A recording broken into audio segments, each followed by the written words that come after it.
Kevin Parman présente La vie n'est qu'une allumette, une fanfiction audio Breaking Bad.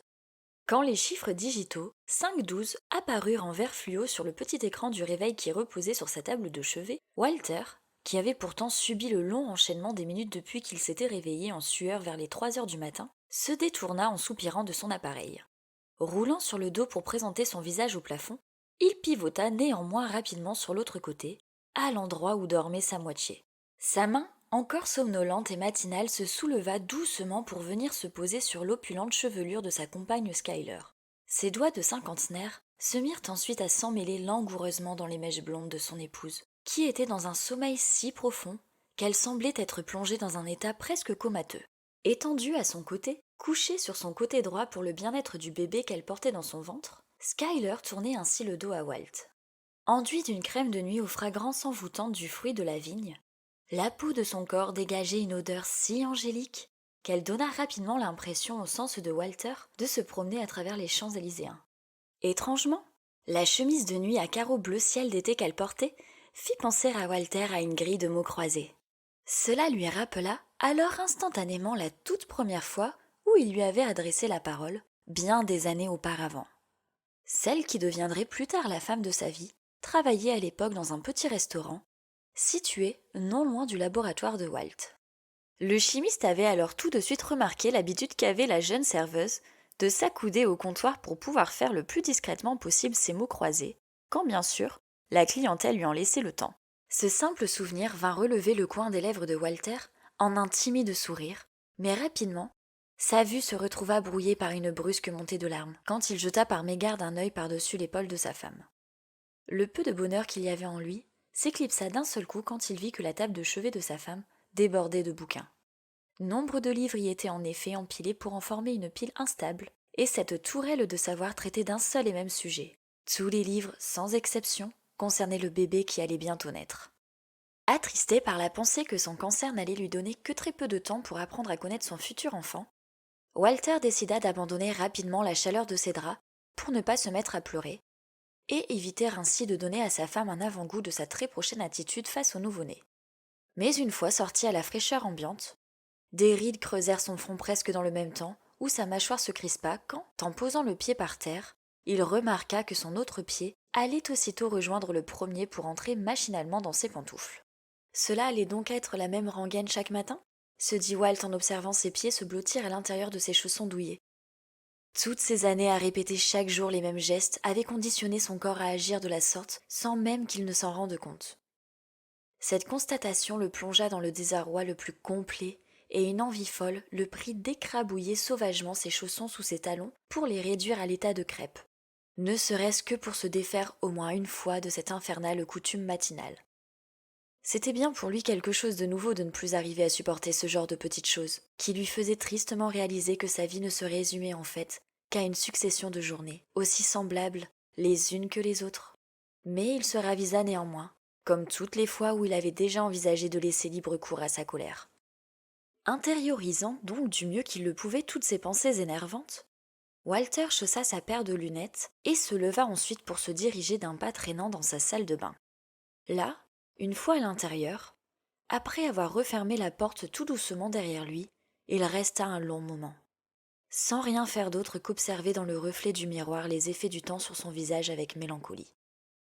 Après avoir vainement tenté de rectifier sa coiffure ébouriffée avec ses doigts gourds, il s'empara nonchalamment de son peignoir et glissa son corps aux pectoraux encore bien dessinés dans le vêtement, avec autant de lenteur que celle d'un vieillard. Il emprunta ensuite le couloir qui menait de la chambre à coucher à la cuisine, mais arrivé au milieu du chemin, il stoppa net. Là où il s'était arrêté, se trouvait la porte qui menait à la chambre de son fils aîné, et il ne put s'empêcher de l'entr'ouvrir légèrement pour pouvoir épier un instant sa progéniture. Tout comme sa mère, Walter Junior dormait paisiblement. Rassuré, Walter Senior ne s'attarda donc pas plus longtemps, de peur que la vue de son enfant produise le même résultat que la vue des livres sur le chevet de Skyler. Reprenant donc son chemin, il atteignit enfin la cuisine qui était encore, à cette heure-ci, complètement baignée dans l'obscurité.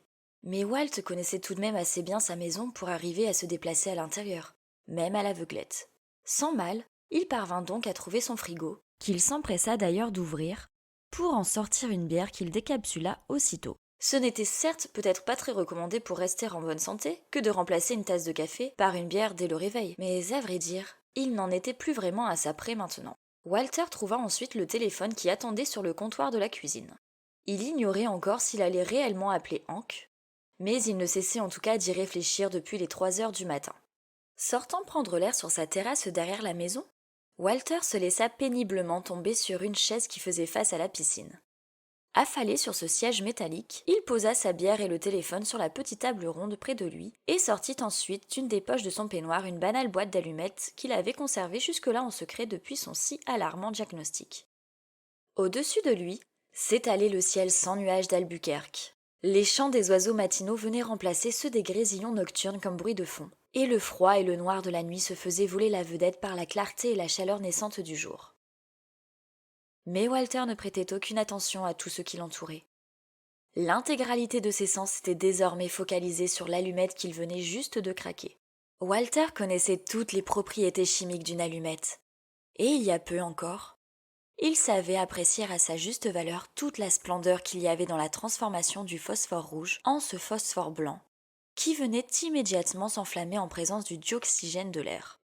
Mais cette fois-ci, au regard de la flamèche qui léchait la brindille, il n'avait plus du tout le même émerveillement qu'auparavant, car Walter, qui venait à peine de clore sa 50e année, se retrouvait bizarrement à comparer son demi-siècle d'existence avec l'éphémère allumette. Avec cette flamme qui jouait le rôle du temps, la vie d'un homme ne se résumait-elle pas tout simplement à celle d'une allumette ? Pour Walter, la brusque naissance d'un homme était aussi semblable au craquement de ce vulgaire petit objet. Le feu qui surgissait de l'extrémité de la tige suivait sa route linéaire sur la surface du bois, sans jamais pouvoir revenir en arrière, tout comme le temps qui défilait à une vitesse folle aux yeux des hommes. Il voyait également dans ce petit bout de bois tout le chemin arpenté par l'homme au cours de son si court passage sur Terre. Et la lumière de cette flamèche qui s'éteint ? N'était-elle pas comme les yeux, qui cessent à jamais de briller dans le regard d'un mort ? Perdu dans ses réflexions, Walter se mit à penser pendant un bref instant à Dieu.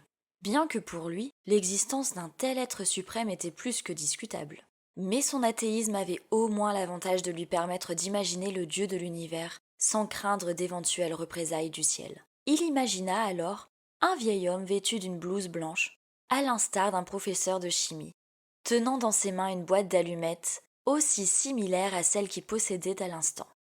Il inventa un Très-Haut qui passait son éternité entière à mettre le feu à des allumettes pour déterminer la durée de vie de chaque humain qui naissait sur Terre.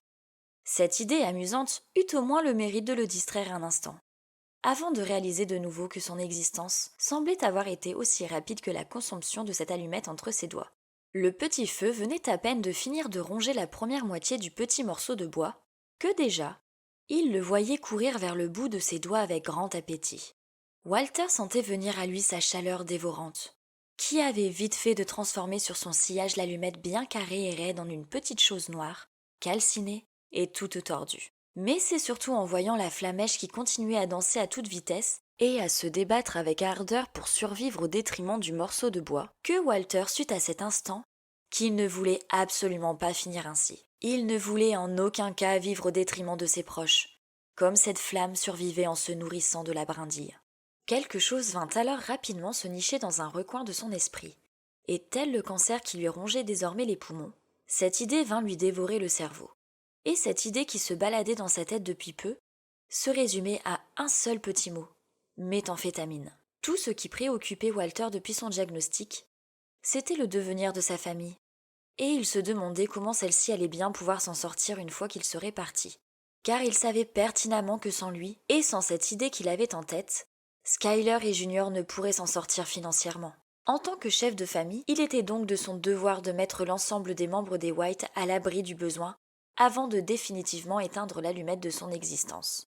Et avec ce cancer qui logeait dans ses poumons, cela lui donnait à peine 6 mois pour y parvenir. Certes, une chimio aurait l'avantage de prolonger sa vie d'1 année supplémentaire, voire peut-être même 2.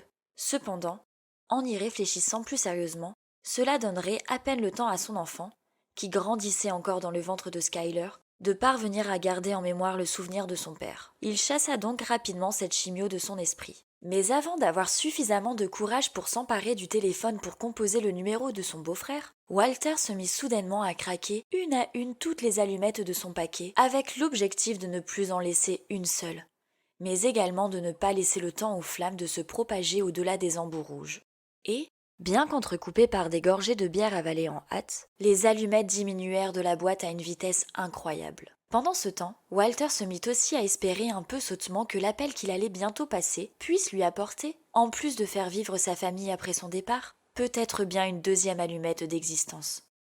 Peut-être qu'au moins, avec cette dernière allumette, cette dernière chance, il pourrait enfin vivre quelque chose qui sorte de l'ordinaire et qui le libère de toutes ses habitudes que sa première vie ne connaissait que trop bien.